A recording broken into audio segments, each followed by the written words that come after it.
ఇప్పుడున్న కాంగ్రెస్ గవర్నమెంట్‌కి ఏం చెప్పాలనుకుంటున్నానంటే, ఫస్ట్ ఆఫ్ ఆల్ ఇప్పుడు వాళ్ళు మహాకూటమితోటి వస్తున్నారు. కుక్కర్‌లతోటి వస్తున్నారు. చీరలతోటి వస్తున్నారు. ఆ! ప్రజలని బస్సులు ఎందుకు ఫ్రీగా పెట్టిర్రు?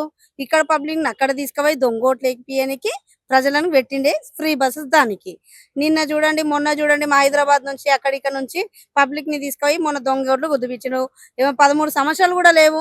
పిల్లోనితోటి ఏపిచ్చిర్రు. బురకలు కప్పుకున్నోళ్ళతోటి అంటే ఇగ మీరు అర్థం చేసుకోవాల్సింది ఏందంటే, వీళ్ళు ఎన్ని ప్రయత్నాలు చేసినా మా బీఆర్ఎస్ అంటే ఏందో తగిన సాక్షి చూపిస్తుంది.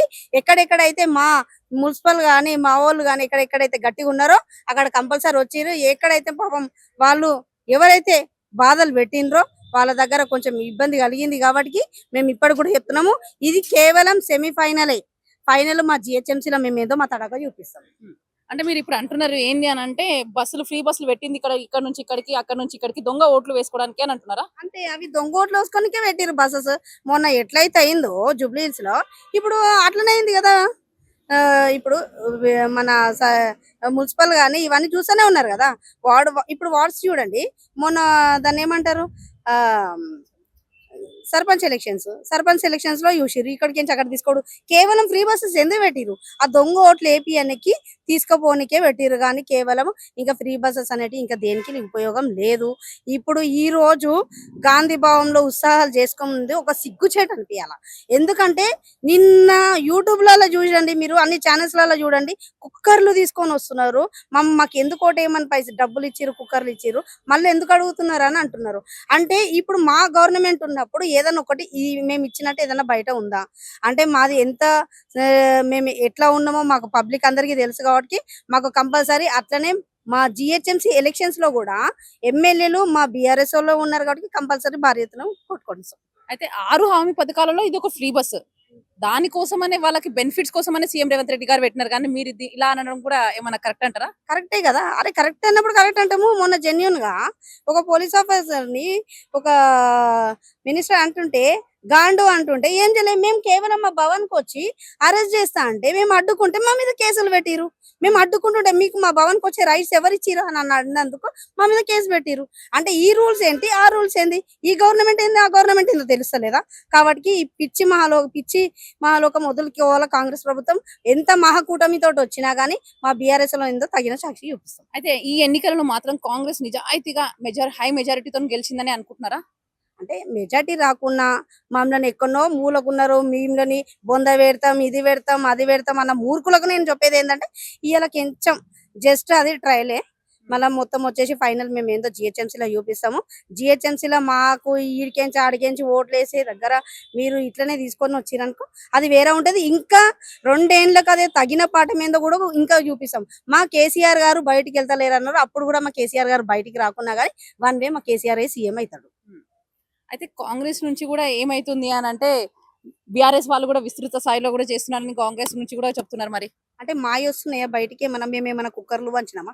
మేమేమన్నా చీరలు వంచినామా? ఇప్పుడు రంజాన్ పండుగ ఉంది. మంచి సీఎం ఒక అమ్మాయి పుట్టినోడైతే సీఎంని చీరలు వంచమను ఏం చేస్తుండు సీఎం? చీరలు వంచని కేవలం ఎలక్షన్లలో చీరలు వంచడానికి, కుక్కర్లు వంచనికి ఉన్నాడా? రేవంత్ రెడ్డికి ఏమన్నా తెలివి ఉందా లేదా కూడా అర్థమైతలే. కేవలం ఆ మాటలు తిట్టడానికి, కేవలం ఆడ గలీజ్ మాటలు తిట్టడానికే ఉన్నట్టుండే రేవంత్ రెడ్డి గారు. కానీ మేము ఏమంటున్నామంటే ఇప్పుడు ఆయన ఒక సీఎం అనే హోదా మర్చిపోయి ఇప్పుడు ఉన్నాడు. తగిన గుణపాఠం ఏమో 2 ఏళ్లలో ప్రజలే చూపిస్తారు. ఎట్లా అంటే మళ్ళా బొంద ఎవరిని పెడతారో వాళ్ళని పెట్టి చూపిస్తారు. ఇదే మా తార్నాకలో దొరికిన దొంగ కాబట్టి మా తార్నాకలనే బొంద పెడతాం ఫస్ట్ రేవంత్ రెడ్డిని. అయితే సీఎం రేవంత్ రెడ్డి గారు కూడా మొన్న ఒక మీటింగ్ లో, అంటే మున్సిపల్ ఎలక్షన్స్ క్యాంపెయినింగ్ లో ఒక మీటింగ్ లో చెప్పారు ఏంటంటే, కేసీఆర్ గారి చీరల గురించి కూడా కొంచెం వార్తలు అయితే పెట్టారు. మరి దాని గురించి ఏమంటారు అసలు? అంటే మేము ఏమంటున్నామంటే ఇప్పుడు గత 2 ఏళ్ల తర్వాత కూడా మా కేసీఆర్ బాబు రాడు బయటికి. మా కేసీఆర్ బాబు రాడు కాబట్టి మేము వన్ వే వస్తున్నాము. మేము తిరగకున్నా గానీ వస్తున్నాము. అంటే ఇప్పుడు మీరు అక్కడి నుంచి ఇక్కడి నుంచి పబ్లిక్ తీసుకొచ్చి ఓట్లు వేయలేరు. ఎందుకంటే అప్పుడు అంతటి ఎలక్షన్స్ ఉంటాయి కాబట్టి, ఎమ్మెల్యే ఎలక్షన్స్ ఉంటాయి కాబట్టి, అప్పటి నుంచి జెన్యూన్ ఓట్స్ పడతాయి కాబట్టి, అప్పుడు ఏమీ కాదు కాబట్టి మీతోటి మిమ్మల్ని బొంద పెడతామా, ఏం చేస్తామా అప్పుడు చూపిస్తాను. ఇప్పుడు ఇప్పటిదాకా మీరు ఒక ఎత్తు, మాకు ఏం వచ్చినా సీట్లు ఏం రాకున్నా మాకు అవసరం లేదు. ఎందుకంటే ప్రజలు ఎన్నుకున్నారు. ప్రజలే మీకు గుణపాఠం తెలుపుతుర్రు. ఇంకా రేపు ఎక్కడెక్కడ ఓడిపోయినాయో వాళ్ళవి కూడా అన్ని బయటపడతాయి. చూడండి, వాళ్ళేం డబ్బులు ఇచ్చిర్రు, వాళ్ళేం కుక్కర్లు ఇచ్చిర్రు, వాళ్ళేం చీరలు ఇచ్చిర్రు, అవి కూడా బయటపడతాయి. ఇంకా ఎంత కొట్టుకుంటారు, ఎంత చేసుకుంటారో చూడండి. ఇప్పుడు ఎందుకంటే మొన్న రీసెంట్ మీరు చూసినట్టయితే ఎలక్షన్స్ రోజు వాళ్ళు ఓటు వేయక ముందుకే వాళ్ళు ఓటు వేసేసిరంట. అంటే ఎవరు వేసిర్రు ఇప్పుడు అర్థమైతలేదు. ఫ్రీ బస్ ఉంది, పబ్లిక్ ఇక్కడ నుంచి అక్కడ తీసుకోబోతున్నారు, వేపిస్తున్నారు ఓట్లు. అంతేగాని ఇంకా ఎవరు వేయలేదు ఆడ. కేవలం నేను చెప్తున్నా, రేవంత్ రెడ్డి ఒక్కడే గుద్దిపిస్తున్నాడు ఓట్లు, దొంగ ఓట్లు. అంతేగాని ఇంకా ఏడ జరగలేదు, ఏం కాదు. ముందస్తుగా ఇప్పుడు జిహెచ్ఎంసీ మున్సిపల్ కార్పొరేషన్స్ కూడా ఉన్నాయి ఎలక్షన్స్. అప్పుడు బీఆర్ఎస్ ఎలా చూస్తుంది అన్నట్టు? ఇప్పటి వరకు అయితే ఇప్పుడు 3 మున్సిపల్స్ చేసిండు, ఏం పని పట్ట లేక. అట్లయినా పర్లేదు, మాకు ఎన్ని మున్సిపల్ చేసినా కానీ మేమే వస్తాము, మీరు చెయ్యకున్నా కానీ మేమే వస్తాము. ఏంటంటే ప్రతి గల్లీలో కానీ ఎక్కడ కానీ మేము చేసినాం కాబట్టి, మేము గెలుస్తున్నాం కాబట్టి, మీరు ఒక ఈక్షతోటి ఈ రోజు డివైడ్ చేసిన వార్డ్స్ కాదు, ఎక్కడ పెట్టినా మా జిహెచ్ఎంసీలో మేము మేయర్ సీట్ కొట్టేది కంపల్సరీ ఖాయం. అంత నమ్మకంగా? అంతే నమ్మకం. ఇప్పుడు మీరు మా కూటమితో వస్తున్నారు, మేము సింగిల్ గా వస్తున్నాము. మేము ఏం కుక్కర్లు ఇచ్చి చీరలు ఇచ్చి మేము ఏం ఇచ్చి కాకుండా ఒక సింగిల్ గానే ఈ రోజు ఆడదాకా వచ్చినామంటే అర్థం చేసుకోవాలి. కాబట్టి మేము కంపల్సరీ బీఆర్ఎస్ లో గెలుస్తున్నాము. ఎందుకంటే మా ఎమ్మెల్యేలు కూడా ఇక్కడనే ఉంటారు కాబట్టి, ఇక్కడ కొంతమంది గుంటనక్కలు ఒక 10 మంది దున్నపోతులు పోయిన వాళ్ళు, వాళ్ళతో మాకు సంబంధం లేదు. ఏంటంటే ఇక్కడ జిహెచ్ఎంసీలో మొత్తం ఎమ్మెల్యేలు ఇక్కడోళ్ళే కాబట్టి, మా బీఆర్ఎస్ఏ కాబట్టి కంపల్సరీ మేయర్ పీఠం దక్కేది మాకే. అయితే ఇప్పుడు కూడా మున్సిపల్ ఎలక్షన్స్ లలో కూడా ఇప్పుడు గెలిచినాక కూడా మళ్ళీ కాంగ్రెస్ పార్టీకి మారాలన్న నమ్మకం ఏంటి? ఇప్పుడు ఒక్క నిమిషం ఆగండి. మేయర్ ఆస్తులు కాపాడుకోనికే కేవలం పార్టీలలో జాయిన్ అవుతారు, వేరే పార్టీలలో. ఇప్పుడు మమ్మల్ని కూడా జాయిన్ కమ్మన్నారు, మేము కామన్నాం. ఎందుకంటే మేము బీఆర్ఎస్ లో గెలిచి కాంగ్రెస్కి ఎట్లా పోతాం? పోలేం కదా. కాబట్టి ఇప్పుడు మన ఇంట్లో మన ఫ్యామిలీలో ఏమైనా ప్రాబ్లం ఉంటుంది, ఫ్యామిలీని వదిలేస్తామా? వదిలేలేం కదా. అదేదో ఫ్యామిలీని చక్కదిద్దుకోవాలా. అంతేగాని ఫ్యామిలీని వదిలేసి వేరే దగ్గర పోతుంటే అదేందో అందరికీ తెలుసు. కాబట్టి ఇప్పుడు పోయిన వీధి కుక్కలకు వాళ్ళకు టికెట్ ఇస్తారా ఇయ్యరా అని తెలుసు కాబట్టినే వాళ్ళకి బాధలు ఉన్నారు. అంటే ఈ ఎన్నికలలో మాత్రం కొన్ని కాంగ్రెస్ వాళ్ళు ఏం చేస్తున్నారు అని అంటే అధికారిక ప్రలోభాలు కూడా చేపట్టే జరుగుతున్నాయని కూడా విన్నాం. మరి అది ఎంతవరకు వాస్తవం అంటారు? ఇక అవన్నీ చెప్పాలంటే మీరు ఇప్పుడు చూసుకుంటూనే ఉన్నారు, మేమేం చెప్తాం చెప్పండి. మేము చెప్పాల్సిన అది వేస్ట్. ఎన్ని ఉన్నా కానీ ఈ బొంద పెట్టినా ఏం చేసినా కానీ ఎవరిని బొంద పెడతారో పబ్లిక్ వచ్చే జిహెచ్ఎంసీ ఎలక్షన్ లో తెలుస్తుంది. ఇంకా 2 ఏళ్ల తర్వాత కూడా ప్రజలు చెప్తారు. ఇప్పటికీ కూడా చెప్పుతోడు కొడుతున్నారు వీధిలాల తిరుగుతుంటే పబ్లిక్. ఇక్కడ కరెంటు బిల్లు మాఫ్ అన్నారు, నల్ల బిల్లు మాఫ్ అన్నారు. ఇక్కడ మాకు ఈ రోజు అప్పుడు మా కేసీఆర్ ప్రభుత్వంలో ఉన్నప్పుడు మన శాఖలోళ్ళకి అనేది పాపం కరెంట్ ఫ్రీ ఇచ్చినాము. ఇప్పుడు అది కూడా తీసేసినట్ట వాళ్ళు. పాపం నిన్న ఒక గోస కాదు. ఏమంటున్నామంటే మేము అట్లాంటి పనులు చేయకుండా మీరు చేసిన స్కీమ్స్ ఇవ్వండి. మేము చేసిన స్కీమ్స్ తీసేసి మీరు ఇచ్చే స్కీమ్స్ ఇచ్చలేని మేము చేసే స్కీమ్స్ తీసేస్తారు. మేము అంటున్నది ఏంటంటున్నామంటే మీరు చేసేటి 6 గ్యారెంటీలు కనీసం అవన్నీ 204 అవైతే ఇస్తలేరు. 204 హామీ అవి ఇవ్వకున్నా 420 హామీస్ అయితే ఇస్తలేరు. కాబట్టి ఆ హామీలు ఇవ్వకున్నా సరే మీరు ఏవైతే ఆ చిన్న 6 గ్యారెంటీలు అని ఇస్తే అయిపోతుంది కదా. ఇస్తున్నారు కదా, ఇచ్చినారు కదా, సగానికి సగం ఇస్తున్నారు. కుక్కర్ ఇచ్చిరు, ఒక దగ్గర చీరలు పంచారు, ఒక దగ్గర కూర ఇచ్చి ఈ కుక్కర్లు పంచుతారు, ఇవే పంచుతారు కానీ ఇంకేం లేదు. నెక్స్ట్ మీ బీఆర్ఎస్ నుంచి కార్పొరేటర్ కదా, ఇప్పుడు కార్పొరేటర్ నెక్స్ట్ కార్యాచరణ ఏంటి? అంటే కార్పొరేటర్ గా ఇప్పుడు అక్కడ మనకు ఇప్పుడు ఏంటంటే first of all SC reservations ఏవైతాయో ఏం డిక్లేర్ అవుతామో అండి మాకు అవసరం లేదు. మేము రూలింగ్ పార్టీలో ఉన్నా లేకున్నా మేము ఎట్లా కొట్లాడాలో మేము అట్లా కొట్లాడి తెచ్చుకుంటాం. ఎందుకంటే ప్రభుత్వం పైసా కంపల్సరీ రేవంత్ రెడ్డి దగ్గర మాకు కొట్లాడే రైట్స్ ఉన్నాయి. మేము ఇలాగనే కొట్లాడతాం. మా మీద ఎన్ని కేసులు వేసినా కానీ కొట్లాడతాం.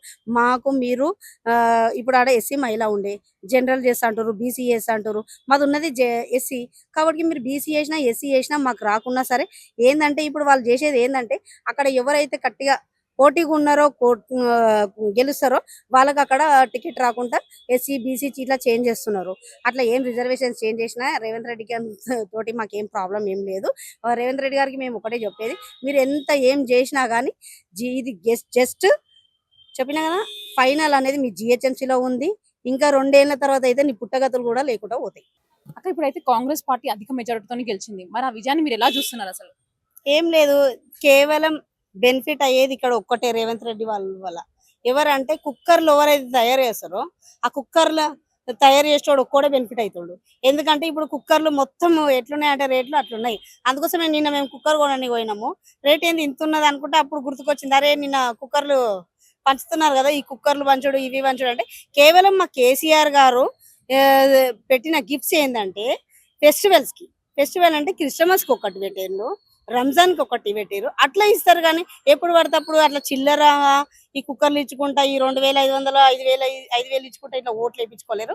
కాబట్టి ఇక్కడ బెనిఫిట్ అయ్యేది ఆ కుక్కర్ల మెటోడ్ తప్ప ఇంకా ఎవరు లేదు. అంటే ఆ కుక్కర్ల ఫ్యాక్టరీ తప్ప ఇంకా ఏది బెనిఫిట్ లేదు. అయితే అధికార పార్టీలో ఉన్నారు కాబట్టి ప్రజలు కూడా అధికార పార్టీని గెలిపియాలని చాలా మక్కువ చూపించిండొచ్చు కదా. అంటే మా రూలింగ్ పార్టీ ఉన్నప్పుడు మీరు చూడండి, అదే 2-3 ఇయర్స్ లో ఇవే ఎలక్షన్స్ చూడండి, అదే మేము ఎవరికి ఇవ్వకుండా ఛాన్స్ మేము ఇప్పుడైనా ఇన్ని సీట్లు కొట్టినామంటే చాలా గ్రేట్ అనుకోవాలా. ఎందుకంటే రేవంత్ రెడ్డి గారు ఫస్ట్ ఆఫ్ ఆల్ మీరు చూడాల్సింది ఒకటే, మా రూలింగ్ పార్టీలో ఉన్నప్పుడు మీరు ఇదే మెజార్టీ చూడండి, మా మెజార్టీ ఏంది మీదేంది, మేము ఇప్పుడు ఇన్ని సీట్లు కొట్టుకొని వచ్చినామంటే, ఇన్ని వార్డ్స్ కొట్టుకొని వచ్చినామంటే ఈ రోజు మేము చాలా గ్రేట్ అని చెప్పుకుంటున్నాం. ఇంకా మీరు మహాకూటమి అయ్యి కుక్కర్లు వంచుకుంటా చీరలు వంచుకుంటా ఒక సిగ్గుచేట అనిపిస్తుంది. ఈ ఈ మెజారిటీతో వచ్చినందుకు చాలా సిగ్గు అనిపిస్తుంది మాకి. అయితే అంటే ఇప్పుడు గాంధీ భవన్ లో జరిపే ఉత్సవాలను కూడా మరి మీరు ఎలా చూస్తున్నారు అసలు? చాలా చిల్లరగా చూస్తున్నాం. ఎందుకంటే మేము చేసేటి అన్ని జెన్యున్ ఉన్నాయి. వాళ్ళు ఒక మహాకూటమితోటి వచ్చిన ఏం పెట్టుకొని చూసినా గానీ అక్కడ గెలిచింది వాళ్ళు ప్రజల గురించి ఎట్లా ఓట్లు వేసిరు, ఎట్లా ఏందో ఈ సేమ్ జూబ్లీహిల్స్ ఎట్లా అయిందో అట్లనే వచ్చినాయి ఓట్స్, అట్లనే గెలిచిరు. కాబట్టి ప్రతి ఒక్క మనుషులకు తెలుసు అక్కడ మనుషులు ఎవరు ఓట్లు వేయలేరు అని చెప్పిరు. కాబట్టి అది ప్రజలందరికీ తెలుసు. ఏంటంటే బయటికి ఏం తీసుకొచ్చి వేరే వాళ్ళతోటి వ్యక్తులతోటి వేపించిరు ఓట్లు. ఎందుకంటే ఇప్పుడు మీరు చూసినట్టయితే మీరు లైవ్ గా మీరు చూడండి, యూట్యూబ్స్ లో అన్ని ఛానల్స్ లో ఓపెన్ చేసి చూడండి. మీరు ఏంటంటే జెన్యున్ గా అధికారులు పోలీస్ అధికారులే జెన్యున్ గా పంపిస్తున్నారు. అంటే ఈ గవర్నమెంట్ అలాంటి పోలీస్ శాఖ వాళ్ళు కేవలం చేసేది గవర్నమెంట్ రేవంత్ రెడ్డికి పనిచేస్తున్నారు. అంతేగాని ఇక్కడ పబ్లిక్ ఎవరికి నష్టం లేదు. మంచి ఫలితాలు మేము సాధిస్తా ఉన్నాం. కాంగ్రెస్ ఏదైతే 90% ఫలితాలు సాధిస్తా అని డంకా బజాయించుకొని చెప్పిందో ఆ ఫలితాలకు భిన్నంగా ఇప్పుడు ఫలితాలు ఉన్నాయి. 90% కాంగ్రెస్ సాధించే అవకాశం లేదు. సాధారణంగా స్థానిక సంస్థల ఎన్నికల్లో అధికార పార్టీకి 100% దాదాపుగా 90-95% వచ్చిన సందర్భాలు చూసినాం. గతంలో ఉమ్మడి రాష్ట్రంలో టీడీపీ కానీ లేదా కాంగ్రెస్ వైఎస్ఆర్ ఉన్నప్పుడు కాంగ్రెస్ కానీ మేము బీఆర్ఎస్ గా 2 పర్యాయాలు అధికారంలో ఉన్నప్పుడు కానీ మెజారిటీ స్థానాలు మేము సాధించుకున్నటువంటి పరిస్థితులు నాడు ఉండే. 104 మున్సిపాలిటీలు మాకుండే. ఇప్పుడు ఆ పరిస్థితి లేదు. కాంగ్రెస్ ఏదైతే చెప్పుకున్నదో ఆ స్థాయిలో లేదు. మెజారిటీ కార్పొరేటర్లను, మెజారిటీ కౌన్సిలర్లను బీఆర్ఎస్ కైవసం చేసుకుంది. గొప్ప సంఖ్యనే మాకది. మున్సిపాలిటీలు ఎన్ని దక్కనున్నాయనేది తర్వాత అంశం. కార్పొరేటర్లు ఏ స్థాయిలో మేము గెలిచామనేది అయితే ప్రధానం. మా సంఖ్య భారీగానే ఉంది. ఆశాజనకమైనటువంటి ఫలితాలే ఉన్నాయి. ఎన్నికలకు ముందు కాంగ్రెస్ ఎన్ని కుట్రలు చేసింది, ఎన్ని కుయుక్తులు, ఎన్ని కుటిల రాజకీయాలు, అంగబలం అర్థబలం అన్నీ ఉపయోగించి గెలుపును కైవసం చేసుకోవాలని ఎన్ని ఎత్తుగడలేనో అన్ని ఎత్తుగడలేసింది. ఇదే రేవంత్ రెడ్డి గారు మీడియా దృష్టి మళ్లించడానికి దుర్భాషలు, స్వయంగా రాష్ట్ర సాధకుడు కేసీఆర్ గారిని దుర్భాషలాడిన తీరు చూసినాం. ఎన్నికలకు ముందు మా అగ్రనేతల్ని మరి టెలిఫోన్ ట్యాపింగ్ అంశంతోని అగ్రనేతలందరినీ వరుసపెట్టి పిలిచినటువంటి సందర్భం చూసినాం. ప్రజల దృష్టి, మీడియా దృష్టి మళ్లించడానికి, కాంగ్రెస్ వైఫల్యాన్ని ప్రశ్నించకుండా ఉండడానికి మరి వాళ్ళ అనుకూల మీడియాలో అనుకూల రాతలు రాయించుకుంటూ ఎంత ప్రయత్నం చేసినా, ఎంత కుట్రపూరితంగా వ్యవహరించినా బీఆర్ఎస్ కు మంచి మెజారిటీ లభిస్తా ఉన్నది. కాంగ్రెస్ కు చెంపపెట్టు రిజల్ట్సే వస్తూ ఉన్నాయి. చూస్తూ ఉంటే 90% వాళ్ళు చేరుకోలేరు. ఇది పరిస్థితి. ఇప్పుడైతే గాంధీ భవన్ లో మొత్తం సంబరాలు కూడా జరుపుకుంటున్నారు. మరి దాని ఎలా అంటారు అసలు? సావు తప్పి కన్నులొట్టబోతే సంబరాలు కాదా? సావు తప్పి కన్నులొట్టబోయింది, బతికినందుకు సంబరాలు చేసుకోవాల్సిందే. కాంగ్రెస్ సంస్కృతే అది. అక్కడ గెలిచింది లేదు, పెట్టింది లేదు. అది వాళ్ళు చెప్పిన స్థాయి. గతంలో మేం గెలిచిన స్థాయి, వాళ్ళ అధికారంలో ఉండి మేం గెలిచిన స్థాయి వాళ్ళు ఎందుకు గెలవలేకపోయింది? ఇవాళ బీజేపీ కాంగ్రెస్ రెండు, బీజేపీ అస్త్ర సన్యాసం చేసి కాంగ్రెస్కి అవకాశం, కాంగ్రెస్ అస్త్ర సన్యాసం చేసి బీజేపీకి అవకాశం. 2 పార్టీలు ఒక్కటై బండి సంజయ్ గారు మరి ఇక్కడ రేవంత్ సర్కార్కి ఒక రక్షణ కవచంగా నిలబడి కాపాడితే ఆ మాత్రం 2 పార్టీలకు వాళ్ళిద్దరి అండర్స్టాండింగ్ తోని ఆ మాత్రం అవకాశాలు, కానీ లేకపోతే ఆ మాత్రం కూడా లేదు. ఈ సంబరాలు సావు తప్పి కన్నులొట్టబోయినందుకే సంబరాలు తప్ప వేరే కాదు. అయితే కాంగ్రెస్ నిజాయితీగా ఇంత మెజారిటీతో గెలిచిందని అనుకుంటున్నారు అసలు? ఇది ఎక్కడ నిజాయితీ? ఎంత పోల్ మేనేజ్మెంట్ జరిగింది ప్రజలకు తెలియదా? కుక్కర్లు నేను గెలిచేటట్లేను, నాది నాకు వాపస్ చేయండి అంటే తీసుకొచ్చి అశ్వరావుపేటలో రోడ్డు మీద ఎత్తేసిండ్రు కుక్కర్లు. ఇంకో చోట ఇంకొక అభ్యర్థి వెండి కాయిన్లు అని చెప్పి డూప్లికేట్ వెండి కానట్టు కాయిన్స్ ఇచ్చినటువంటి సందర్భం చూసినాం. నయాన్నో భయాన్నో బెదిరించో అదిరించో ఓట్లు వేయించుకున్నటువంటి పరిస్థితి, అధికార దుర్వినియోగానికి పాల్పడినటువంటి పరిస్థితి చూసినాం. ముఖ్యమంత్రి గారే స్వయంగా ఎన్నికల ప్రచారంలో పాల్గొన్న పరిస్థితి చూసినాం. ఆ స్థాయి ప్రచారం గతంలో ఈ స్థానిక సంస్థల ఎన్నికల్లో ముఖ్యమంత్రులు ప్రచారం చేయడం అయితే విడ్డూరం, ఎక్కడా చేయలే. రేవంత్ రెడ్డి గారు మరి ఆ స్థాయికి తగ్గి ప్రచారం చేసుకుని ఆ మాత్రం సాధించి వాళ్ళ గొప్పలు చెప్పుకునే పరిస్థితి. ఏ రకంగా కూడా వాళ్ళు ఇచ్చినటువంటి 420 హామీలు కానీ 6 గ్యారంటీలు కానీ వాళ్ళు ఏ ఒక్క పథకాన్ని కూడా పూర్తి స్థాయిలో అమలు చేయలేనటువంటి వైఫల్యం ఇలా కొట్టొచ్చినట్టు కనబడుతుంది. రైతులను మోసగించిండ్రు, రైతు భరోసా ఎగవేసిండ్రు, రైతు అలాగే బోనస్ ఇచ్చినామని అబద్ధాలు, ఎన్నికలకు ముందు అబద్ధాలే రేవంత్ రెడ్డి గారు, ఎన్నికల తర్వాత అబద్ధాలే, అదే అబద్ధాలను కొనసాగిస్తా ఉన్నారు. డైరెక్ట్ ప్రభుత్వ కార్యక్రమాల్లో వేదికల మీద అబద్ధాలు మాట్లాడుతున్నారు. రైతులకు బోనస్ ఇచ్చినా అని చెప్తుండ్రు, యాసంగి వడ్లకు బోనస్ ఇవ్వనే లేదు, రుణమాఫీ పూర్తిగా చేయనే లేదు, రైతు భరోసా ఎగవేసిండ్రు, సంక్రాంతికి ఇస్తామన్నారు, శివరాత్రి వచ్చినా దిక్కు లేదు, ఉద్యోగాలు 2 లక్షలు అన్నారు ఏడాది కాలంలో, 2 ఏళ్ళైనా 1,00,000 ఉద్యోగాలు కూడా, 1,00,000 ఉద్యోగాలు కాదు కదా, కనీసం 20,000 ఉద్యోగాలు కూడా ఇయ్యనటువంటి పరిస్థితి చూస్తున్నాం. రిటైర్ అయినటువంటి ఎంప్లాయీస్ కి వాళ్ళ బెనిఫిట్స్ ఇవ్వక పాపం రోజొకరు పిట్టల్లాగా వాళ్ళు పదవి విరమణ పొందినటువంటి ఉద్యోగులు, రిటైర్డ్ ఎంప్లాయీస్ రాలిపోతా ఉన్నారు.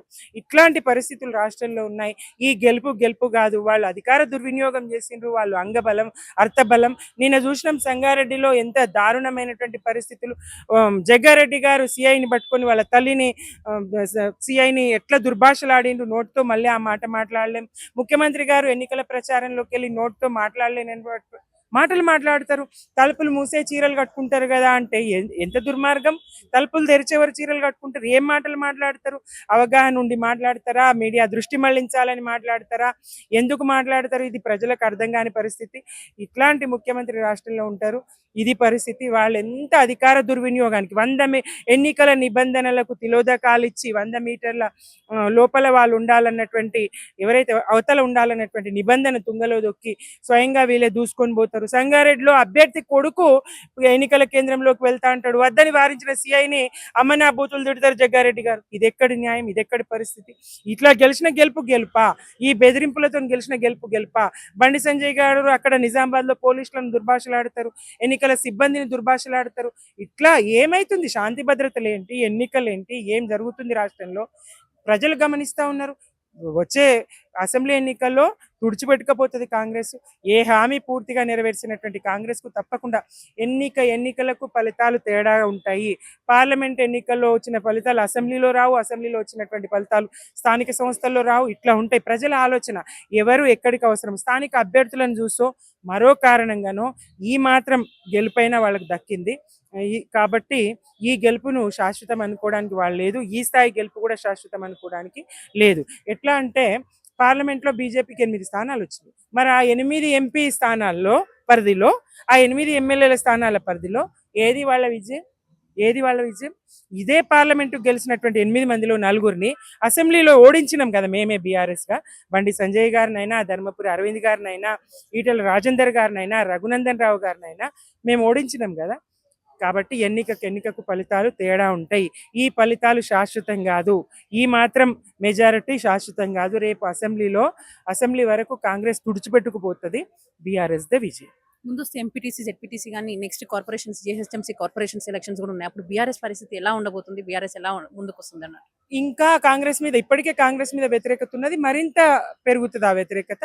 మరి ఇప్పుడు హామీ ఇచ్చిండ్రు, సంక్రాంతికి ఇస్తా అన్నారు, ఇవ్వలేరు. శివరాత్రి వస్తుంది, ఇప్పటికి కూడా ఇస్తారా లేదా చూస్తారు. పట్టణ ప్రజలు వీళ్ళు అది ఇది అనుకోవడానికి లేదు. సరే ఎన్నికల ముందు ఇచ్చినా అది కూడా చూస్తారు. రూరల్ ఎన్నికలను, ఎంపీటీసీ, మండల పరిషత్, జిల్లా పరిషత్ ఎన్నికలను దృష్టిలో పెట్టుకొని మీరు అప్పటికప్పుడు రైతు భరోసా ఇచ్చినా మీరు రైతులకు ముంచింది ఎంత, రైతులకు ఇచ్చింది ఎంత అన్నీ గమనిస్తారు. అక్కడ కూడా మేము గణనీయమైనటువంటి స్థానాలనే సాధిస్తాం. ఆ ఎన్నికలు కూడా మాకు సజావుగానే ఉంటాయి. ప్రజా వ్యతిరేక కాంగ్రెస్ ను ప్రజలు ఓడించి తీరుతారు. అయితే తెలంగాణ ఉద్యమకారుల గౌరవ సభను అయితే నిన్నైతే కవితక్క గారు అయితే ఏర్పాటు చేశారు. మరి ఆ సభలో ఒక మాట ఏమన్నారంటే బీఆర్ఎస్ వాళ్ళు ఉద్యమకారులను మర్చిపోయారని అంటున్నారు. మరి అది ఎంతవరకు వాస్తవం అంటారు? అసలు ఎట్టి పరిస్థితుల్లో కేసీఆర్ గారు ఉద్యమకారులను మరిచే ప్రసక్తే లేదు. ఆయన ఉద్యమంలో గడ్డిపోచనైనా సహాయంగా తీసుకొని గజాన్ని బంధించేటువంటి ఒక తాడుగా, సంఘటితంగా ఉద్యమకారులందరినీ ఒక దగ్గరికి తీసుకొచ్చి మరి ఈ ఈ బండబారినటువంటి కాంగ్రెస్ 69 ఉద్యమంలో 400 మందిని పొట్టన పెట్టుకున్నటువంటి కాల్చి చంపినటువంటి కాంగ్రెస్ మెడల్ వంచే పరిస్థితిని ఎట్లా తీసుకొచ్చిండ్రు? మరి అట్లాంటి ఉద్యమకారులందరినీ కూడా కేసీఆర్ గారు అనేక పదవులతో అటు పార్లమెంటుకు పంపించిండ్రు, ఇటు అసెంబ్లీకి పంపించిండ్రు, ఇటు మండలికి పంపించిండ్రు, కార్పొరేషన్ పదవులు అప్పగించిండ్రు, పాలనలో వాళ్ళకు సముచిత స్థానం కల్పించారు. ప్రభుత్వం వచ్చాక వాళ్ళని అన్ని రకాలుగా గుర్తించారు. అయితే ఇక్కడ ఉద్యమకారులు అనేవాళ్ళు ఒక్కరో ఇద్దరో వందలో వేలో కాదండి, లక్షలలో ఉద్యమకారులు ఉన్నారు. వాళ్ళ స్థాయిని బట్టి వాళ్ళకు గౌరవించడం జరిగింది. ఇక్కడ వచ్చిన చిక్కేంది, రేవంత్ రెడ్డి గారు ఉద్యమకారులు అని చెప్పేసి వాళ్ళకి ఆశ పెట్టాడు. కారుడికి 250 గజాల జాగా ఇస్తా, 25,000 నెల వేతనం ఇస్తా అని చెప్పడంతో ఉద్యమకారులు ఆశపడ్డారు, ఓట్లేసిండ్రు. మరి అట్లా గెలిచి గద్దెనెక్కినటువంటి రేవంత్ రెడ్డి గారు ఒక్క ఉద్యమకారును కూడా ఇంతవరకు గుర్తించలేదు. యుద్ధం ఏమన్నా చేస్తే రేవంత్ సర్కార్ మీద చేయాలి, కేసీఆర్ గారి మీద కాదు. కేసీఆర్ గారి ప్రభుత్వంలో ఉద్యమకారులే ముందు వరుసలో ఉన్నారు. ఒక్కరిద్దరు ఉద్యమం చేయని వాళ్ళు వస్తే రావచ్చు, ముఖ్యమంత్రి గద్దె మీదనే ఉద్యమం చేయని రేవంత్ రెడ్డి వచ్చి కూర్చున్నాడు. మంత్రివర్గంలో ఒకరిద్దరు వస్తే పెద్ద విశేషం ఏమున్నది? రాష్ట్ర ముఖ్యమంత్రి స్థానంలోనే ఉద్యమ ద్రోహి, తెలంగాణ ఉద్యమ ద్రోహి రైపిల్ రెడ్డిగా పేరు పడ్డటువంటి రేవంత్ రెడ్డి గారు ఉన్నారు. ఇక బీఆర్ఎస్ ప్రభుత్వంలో మంత్రివర్గంలో ఒకరిద్దరు ఉంటే విశేషం ఏమీ లేదు. అందరినీ కలుపుకొని తెలంగాణను అభివృద్ధి పథంలో నిలబెట్టుకోవాలనేటువంటి ఆకాంక్ష ఒక్కటే కేసీఆర్ గారిది. ఆ విషయంలో విజయం సాధించిండ్రు ఆయన, ఆ అభివృద్ధిని సాధించిండ్రు. 9.5 సంవత్సరాల్లో దేశమే ఇటు తిరిగి చూసే విధంగా దేశానికే ఒక రోల్ మోడల్గా తెలంగాణను తీర్చిదిద్దిండ్రు కదా.